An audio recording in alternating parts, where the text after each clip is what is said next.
қазіргі таңда әлеуметтік желілерде бір кісінің түс көргендігі, ол түсінде пайғамбарымыз саллаллаху алейхи уассаламды көріп, пайғамбарымыз саллаллаху алейхи уассалам оған Құранның ішінде сондай бір кірпік бар, сол кірпікті алып суға қайнататын болса, ол қазіргі таңда тарап жатқан мынау коронавирус сияқты ауруға ем және оның алдын алуға болады деген сияқты ақпараттар тарқауда.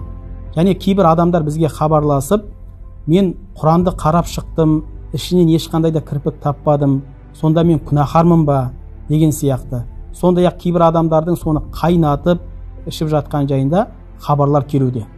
Енді осындай жағдайларда мұсылман адам ең алдыменен сол хабардың, келіп жатқан хабардың дұрыс бұрыстығын анықтап алу керек. Және де оның шариғатқа сай келе ме, келмей ме екенін анықтап барып, шариғатқа сай келетін болған жағдайда ғана оны тарқатуы дұрыс болады. Сондай-ақ ғалымдардың барлығы түстен үкім алынбайтынына келіскен. Біздің шариғатымызда үкім алынатын негіздер бар. Құран, сүннет, ижма, қияс сияқты арнайы негіздер бар. Алайда түстен ешқандай да үкім алынбайды. Сондықтан да осындай мынау жаман аурулар тарқап жатқан уақытта біз осы шариғатымызда келген дұғаларды және де мынау ғылым саласында, медицина саласында айтылған нұсқауларға мән бергеніміз жөн болады. Енді шариғатқа келетін болсақ, осы жаман аурулар тарқаған уақытта пайғамбарымыз саллаллаху алейхи уассалам өзінің бір хадисінде былай дейді: Аллахумма инни аузу бика минал бароси вал джунуни вал джузами ва сайил асқом.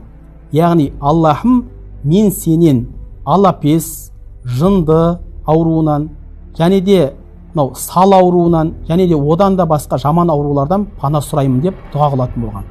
Және басқа хадисінде пайғамбарымыз саллаллаху алейхи уассалам былай дейді: кімде-кім таңертең және кешкілік жатар уақытында бисмиллахиллади ла ядурруху масмихи шайюн фил арди валя фис сама ва хуа самиул алим деп 3 рет айтатын болса, оған еш нәрсе зиян бермейді деген. Яғни мағынасында, Аллахым, мен сенің есіміңменен аспаннан жерден келетін барлық жамандықтан пана сұраймын, расында сен естушісің, барлық нәрсені білушісің деп дұға қылатын болса, оған еш нәрсе зиян бермейді деген. Сондықтан да осы пайғамбарымыздың осы айтқан өсиетін алып, біз әрдайым осы дұғаларды оқып жүретін болсақ, иншалла Алла тағаланың қалауыменен бізге ешқандай зиян бермейді.